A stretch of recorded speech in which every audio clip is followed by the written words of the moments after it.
नाव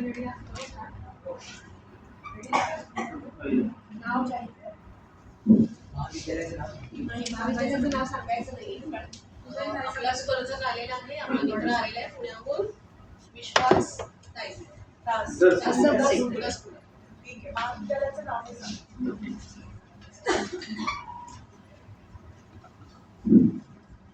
नमस्कार मित्रांनो, बाळशास्त्री जांभेकरांनी पहिलं वृत्तपत्र मराठीतील सुरू केलं. म्हणजे ते पहिलं वृत्तपत्राची सुरुवात 1842 साली प्रथम इथे सुरू केलं गेलं. मराठीतील प्रथम वृत्तपत्राची सुरुवात झाली. नंतर लोकमान्य टिळकांनी जसं केसरी मराठा या वृत्तपत्राची सुरुवात केली आणि या वृत्तपत्राच्या माध्यमातून याच्या समाजाला फक्त क्रांती घडवण्याच्या, समाजात जागरूकता घडवण्याचा असेल तर याच पत्रकारितेच्या माध्यमातून घडू शकते असं वाटलं. मग डॉक्टर बाबासाहेब आंबेडकरांनी मूक नायक नावाचं एक वृत्तपत्र सुरू केलं आणि त्या वृत्तपत्राच्या माध्यमातून इथल्या समाजाला फक्त जागृत करायचं असेल, त्या आधुनिक पत्रकारितेच्या माध्यमातून समाजाला जागृत करायचं असेल, परिवर्तन घडवायचं असेल तर हीच पत्रकारिता खऱ्या अर्थाने समाजाला जागृत करेल असं त्यांना वाटलं होतं. नमस्कार, माझं नाव विश्वास जसगुडे. माझ्या स्पर्धेचा विषय आहे आधुनिक पत्रकारितेचे बदलते स्वरूप. विषयाकडे वळत असताना, विषयालाही स्पर्श करत असताना अगदीच सर की ज्या वेळेस मला अंजना कश्यप नावाची महिला न्यूज रिपोर्टर आजच्या आधुनिक प्रसार माध्यमाच्या पत्रकारितेच्या माध्यमातून सांगताना आम्हाला दिसून येते, इंस्टाग्रामच्या रील्सच्या माध्यमातून ती असे म्हणते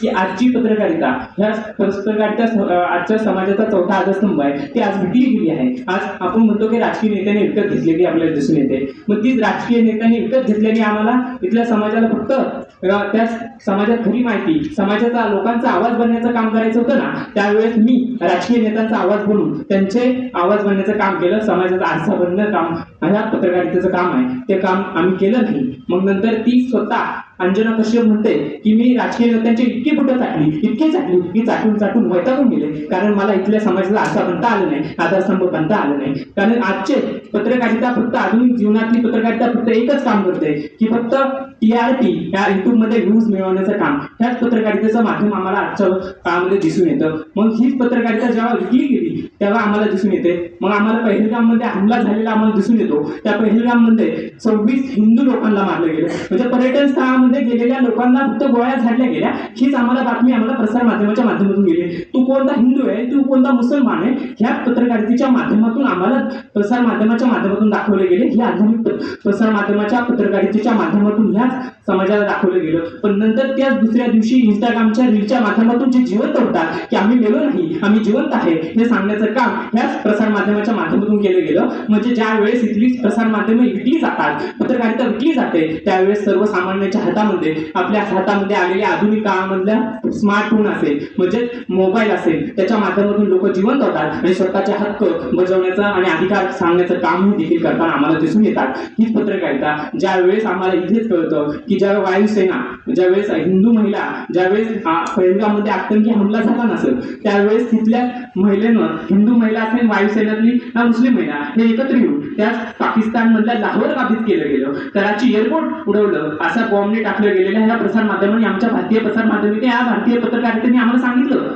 तो खऱ्या अर्थाने हीच पत्रकारिता समाजाचा आधारस्तंभ बनण्याचं काम करत असताना त्यावेळेस मीच त्या पडताळणी करायला लागलो. पाकिस्तानच्या न्यूज चॅनलच्या रिपोर्टरच्या माध्यमातून पडताळणी करायला गेलो की भारतीय पत्रकारितेची फक्त खिल्लत उडवताना आम्हाला दिसून येते. म्हणजे ज्या वेळेस तो देश आमच्या महाराष्ट्र राज्याची काहीतरी GDPची तुलना करू शकत नाही, तो राज्य, तो देश आमच्या पत्रकारितेची फक्त खिल्लत उडवताना दिसून येते. म्हणजे आधुनिक प्रसार माध्यमाबद्दल ते सुरू काळ बदलत गेला, पत्रकारिता बदलती गेली, पण खऱ्या अर्थाने अजूनही आम्ही त्या पत्रकारितेच्या खऱ्या अर्थाने घडलेली घटना, शेतकरी आत्महत्या करतोय हे आम्हाला दिसून येत नाही.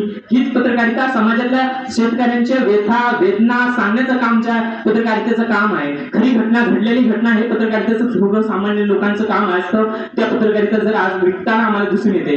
कदाचित ही पत्रकारिता ज्यावेळेस आम्ही आधुनिक पत्रकारितेच्या बदलत्या स्वरूपामध्ये ज्यावेळेस मी पाहायला गेलो की आताच काही काळापूर्वीच अडाणी यांनी हीच ग्रुपच्या माध्यमातून तिथे बिहारमध्ये 29,000 एकराची फक्त काय घेतलेली जमीन विकत घेतली, तीही 1 रुपयाच्या किमतीने विकत घेतलेली. मग ह्याच प्रसार माध्यमामध्ये काय दाखवलं गेलं की इथल्या बिहारला रोजगार आलाय, बिहारला येत्या काळामध्ये स्वस्त वीज मिळणार. आजही देखील बिहारमध्ये 4 युनिटनी वीज विकली जाते, येत्या काळामध्ये ती महागच विकली जाणार. कित्येक झाडांची कत्तली झाल्या, कित्येक लोक शेतकऱ्यांच्या जमिनी गेल्या आणि त्या फुकट भावामध्ये गेल्या. हे दाखवण्याचं प्रसार माध्यमाचं काम आहे, पत्रकारितेचं काम आहे. ती आधुनिक पत्रकारिता कुठेतरी आम्हाला आज कित्येक मागे वर्षाने पुढे पुढे ढकलत गेली, या मागे गेलेली आम्हाला दिसून येते. म्हणजे आधुनिक पत्रकारिता खऱ्या अर्थानं आधुनिक झाली आहे असं मला वाटत नाही. खऱ्या अर्थानं इथल्या आधुनिक पत्रकारिता जर बनवायचं असेल, खऱ्या अर्थानं समाजामध्ये घडलेली घटना ही देखील आहे. पण तितकंच खरं आहे की इथल्या समाजामध्ये ज्यावेळेस नकली पनीर, ज्यावेळेस लातूर शहरामध्ये 470 किलोचं लातूर मध्ये पनीर पकडलं जातं, त्यावेळेस पत्रकारितेच्या माध्यमातून सांगितलं जातं. मग नंतर तेच गुजरातमध्ये 270 किलोचं पनीर, नकली पनीर ह्या प्रसार माध्यमाच्या पत्रकारितेच्या माध्यमातून आम्हाला कळून येतं. इथे घडलेल्या घटना, घडलेले गुन्हा ह्याच पत्रकारितेच्या माध्यमातून आम्हाला कळून येतं. पण खऱ्या अर्थाने इथले पत्रकारिताचा समाजाचा आधारस्तंभ आहे, तो आधारस्तंभ जरा पुढं ढसाळून पडला. नंतर तिसरा आधारस्तंभ आमच्या पत्रकारितेचा म्हणजेच आमचे प्रसार माध्यम म्हणजेच पत्रकारिता, न्यूज, वृत्तपत्राच्या माध्यमातून इथल्या समाजाला फक्त घडलेली घटना. एक काळ असा होता सर, ज्या काळामध्ये आज आपली घडलेली घटना वृत्तपत्राच्या माध्यमातून घडलेल्या घटनेचे दुसऱ्या दिवशी छापले जातं आणि दुसऱ्या दिवशी आम्हाला त्याची माहिती मिळत होती. पण आजच्या आधुनिक पत्रकारितामध्ये फक्त एक घडलेली घटना आज काय घडलं की आजच्या आज आम्हाला माहिती मिळत होती. म्हणजे ह्याच प्रसार माध्यमाचा आज आधुनिक पत्रकारितेचा खऱ्या अर्थानं प्रभाव आम्हाला दिसून येतो. म्हणजे विचार मंचाच्या रजा घेताना मला इतकंच म्हणावंसं वाटते की पत्रकारिता आधुनिक समाजाचा जीवनाचा आधार आहे.